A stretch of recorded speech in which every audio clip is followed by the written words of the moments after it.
বাচ্চা বুবার বাচ্চা ফকিরের বাচ্চা কোথাকার কত বড় সাহস 1 ঘন্টা ধরে কথা বলতেছে কোনো জব নাই কোনো কিচ্ছু নাই প্রতিবন্ধী বিয়া করে আমার বাচ্চা ঢুকাইছে তোর এত বড় সাহস হারামজাদা দুর্মি সব বলা কথা মা তুমি কিন্তু এবার একটু বেশি বেশি করছো ও কিন্তু এবারে নতুন বউ তোমার উচিত তাকে বরণ করে ঘরে তোলা আর তুমি কি করছো তাকে ঘাড় ধাক্কা দিয়ে বাড়ি থেকে বের করে দিচ্ছ আর তুমি যে তাকে প্রতিবন্ধী বলছো সে তো মুখে মুখে তরতর করা হচ্ছে মায়ের হ্যাঁ প্রতিবন্ধী বউ না বড় গলায় কথা কইতাছ আশা এই অলক্ষীরা আমার ঘরে থেকে ঢুকাইছাস এক্ষুনি বাইর করে দে এক্ষুনি এই মেয়েরা বাইর করে দেবে হ্যাঁ বুবা টুবা কোনো কথা কবে পারে না কিছু কবে পারে না 1 ঘন্টা ধরে বাউ বাউ করে করতেছি ও এবার তো করবো তা পারে না মা ওকে তো আমি বিয়ে করে নিয়ে এসেছি তাই না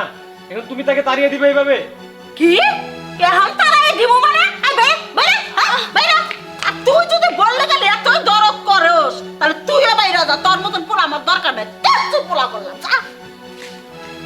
ওরে বাবা রে বাবা বলবোতে কি মায়া 10 মাস ধরে পেটে রাখলাম এই মায়ের ভুলে গেল 1 সেকেন্ডে তোর মতন পোলা দরকার নাই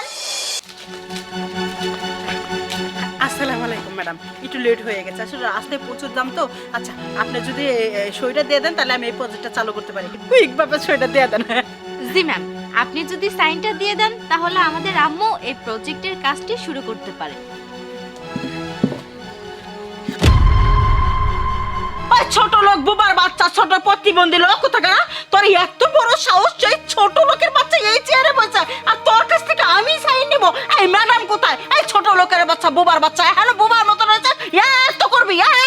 থেকে আমাদের খাতায় সাইন নিয়ে এই প্রজেক্টের কাজ শুরু করব কখনোই নাই ফকিনের বাচ্চা তুই এই জায়গায় কেন বসে আছিলি এই ফকিনের বাচ্চা এই অফিসের স্যার ম্যাডাম কই ওনাদেরকে ডাক দে আমরা এই জায়গায় বেশিক্ষণ ওয়েট করতে পারবো না এই খাতায় সাইন নিয়ে তাড়াতাড়ি এই জায়গা থেকে চলে যাব বল উনি আপনাদের ম্যাডাম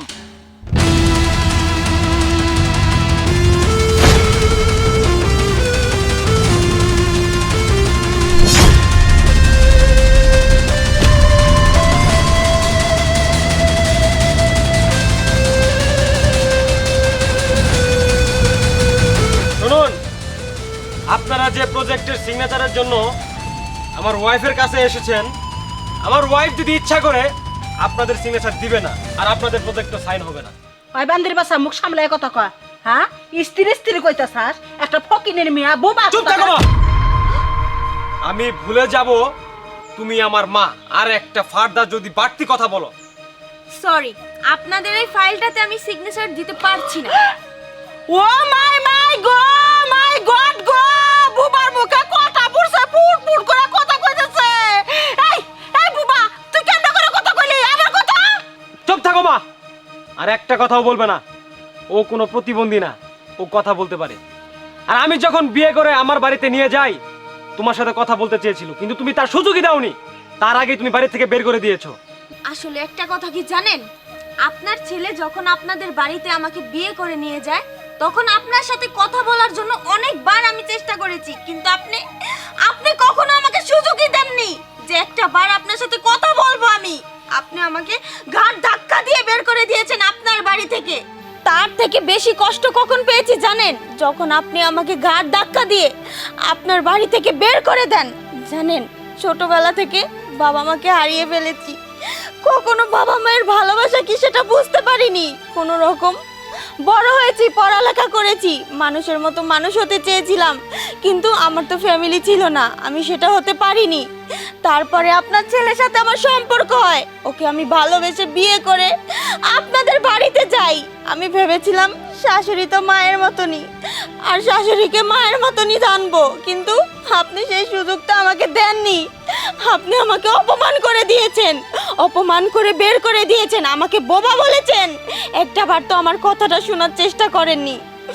একটা কথা কি জানেন আজকে এত বড় প্রজেক্টের মালিক আমি কিভাবে হয়েছি জানেন এই যে আপনার ছেলের জন্য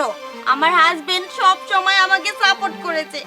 কখনো যে আমি গরিব ঘরের সন্তান সেটা আমাকে বুঝতে দেয়নি কারণ ও আমাকে সত্যিকারই ভালোবেসেছিল আপনার কথা শুনেনি তাই আজকে আপনার এই প্রজেক্টের ফাইলে আমি সিগনেচার করতে পারছি না কারণ আপনারা আমার সাথে যে ব্যবহারটা করেছেন আমাকে কষ্ট দিয়েছেন আমি অনেক কষ্ট পেয়েছি বৌমা আমার ভুল হয়েছে আমার মাফ করে দাও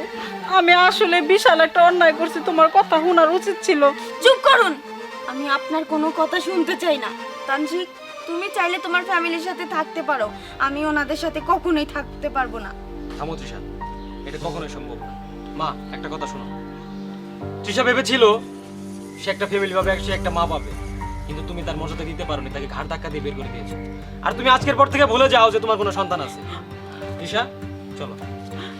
তানজিদ বাবা, ভাইয়া, তুমি আর একটাও কথা বলবো না, এইটাই তোমার উচিত শিক্ষা হয়েছে। কেন তুমি তখন ভাবির সাথে এরকম কাজে বিহেভ করলে? এর জন্যই তো এখন তোমাকে এই প্রজেক্টে সাইন দিল না। এখন তুমি এই প্রজেক্টটা পাবে কিভাবে বলো?